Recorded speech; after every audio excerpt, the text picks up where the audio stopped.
Let's talk, given you're over there right now, what concerns me about what Israel is doing is not their efforts to get rid of Hamas, but because of the particular nature of Hamas embedding themselves amongst civilian populations with the massive amounts of civilian casualties that will inevitably come, and that figure will grow and grow and grow.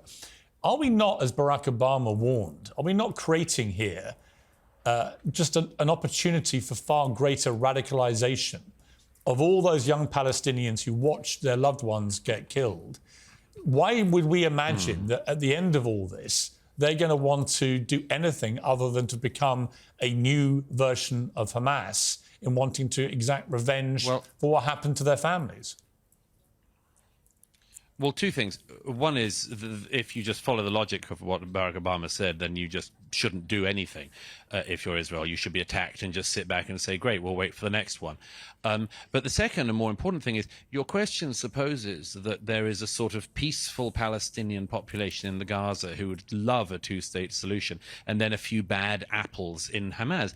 I think that's not true. Why is it that when one of the victims of the music festival, a poor young German Jewish girl, who it seems was raped and then brutally murdered and taken into the Gaza naked. Why was it that you can find, and anyone can find this online, a crowd of ordinary Gazans? It wasn't Hamas, it wasn't a Hamas rally. Ordinary Gazans spitting on her body, hitting her body, mutilating her body further as it went down the street. Does that strike you, Piers, as a placid population of peacenik types who are just desperately waiting for a two-state solution to be put back on the table for the millionth time in the last 70-something years? It doesn't seem like that to me.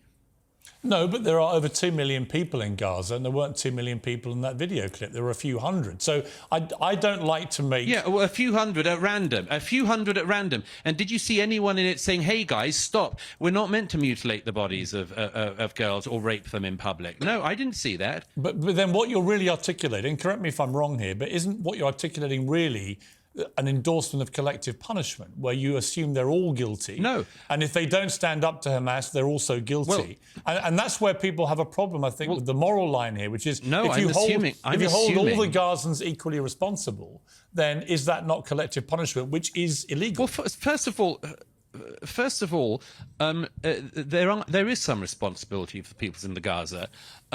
If you elect Hamas and they kill Fatah, and then they remain in power for all of the years afterwards, I'm afraid that there is some responsibility of the people in that situation. You know, when the Germans had Adolf Hitler come to power and voted for him, we in Britain took the view that the German people were responsible in some way. So I'm not for collective punishment per se, but nor am I for this idea that there is something unique going on in the Israeli-Gaza context that we in Britain couldn't understand. Actually, there is one unique thing. In our own history, there is very similar things. But there is one unique thing, which is that the population of Gaza is pretty unique in that nearly half of the population are children. That is a unique situation. No, I'll tell you what's unique about the population of Gaza. It's the only population in the world where people routinely claim Israelis are committing genocide, but which has a population boom all of the time. I mean, that strikes me as being quite an interesting thing about the Gaza.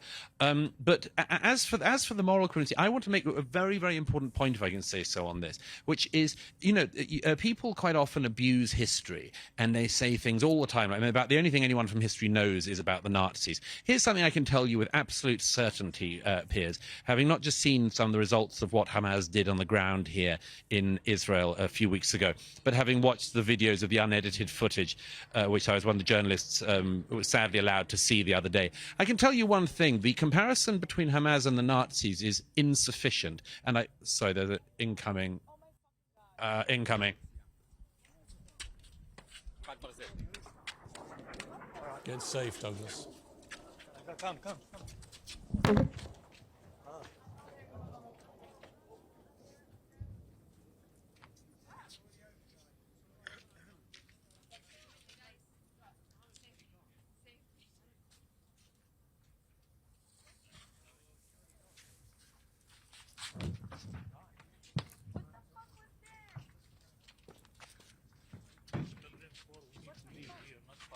Are you okay, Douglas?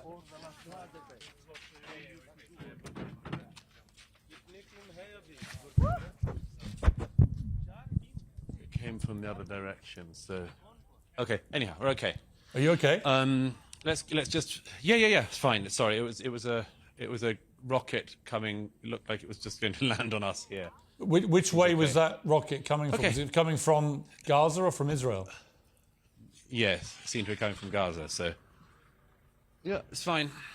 It's okay. It's been happening all day. Let me just finish this point, if I may. Before we go on, Douglas, Atman, how does that make Sure. you? How does that make you feel? What just happened there? I mean, it's I'm a little used to it. I was in Ukraine last year and was in Kherson and Odessa and Mykolaiv, and when the Russians were shelling it, so I'm a little used to it. But just if I can just finish this point, sorry, there's a lot of banging going on, but anyway, we'll keep going. Well, look, if you need to stop, Douglas, we understand. No, don't worry. If we need to stop, I'll run to the shelter, I assure you. The thing that struck me, Piers, about seeing the 7th of October footage was that even the Nazis were actually ashamed of what they did. SS battalions who spent their days shooting Jews in the back of the head and pushing them into trenches had to get very, very drunk in the evening to forget what they had done. The Nazi high command famously had to sort of get around the problem of soldier morale because the soldiers knew this wasn't exactly what their lives were meant to look like either. I tell you one very big difference. If you look at the footage, the raw footage, and I really hope people don't on a wider scale have to view what I viewed the other day, if they see it, they will see something that is at least as barbaric as what the Nazis did. But here's the difference. They did it with glee. They were deeply proud. You see people trying to, taking the head off a young Israeli man with a shovel and then calling their parents back in Gaza and telling them, Father, I've killed 10 Jews with my own hands. Get mother on the phone. I want to tell her how great a job her son has done. I come back to this thing. I'm not exaggerating this.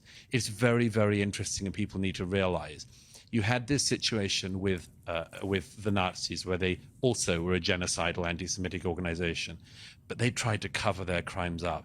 Hamas are actually proud of them, and they've said they will do them until the whole world is clear of Jews. Yeah. So I suggest we take that seriously, and I think that Israel is taking it seriously. I hope they continue to take it seriously, but I think the world should take it seriously, and that includes Britain. And when I hear British journalists, British commentators, and British politicians lecturing the Israelis on what they should do, I think, I'm sorry, this shows a failing in our country. It shows that we in Britain cannot enforce our laws. We don't even enforce our borders in Britain.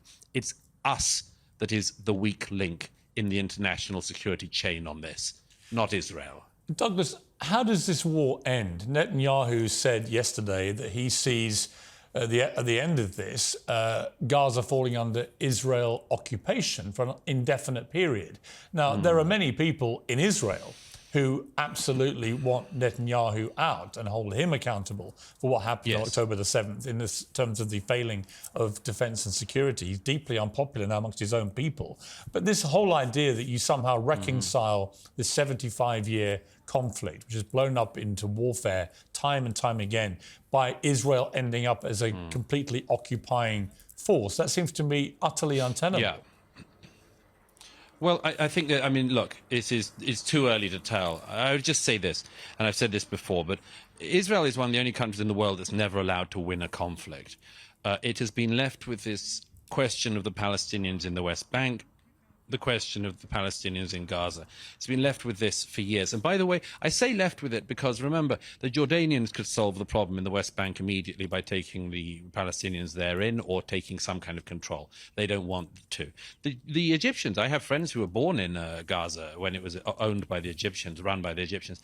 The Egyptians could solve the Gaza problem tomorrow by allowing the Gazans into Egypt or taking control of the Gaza themselves. Nobody wants the Palestinians people.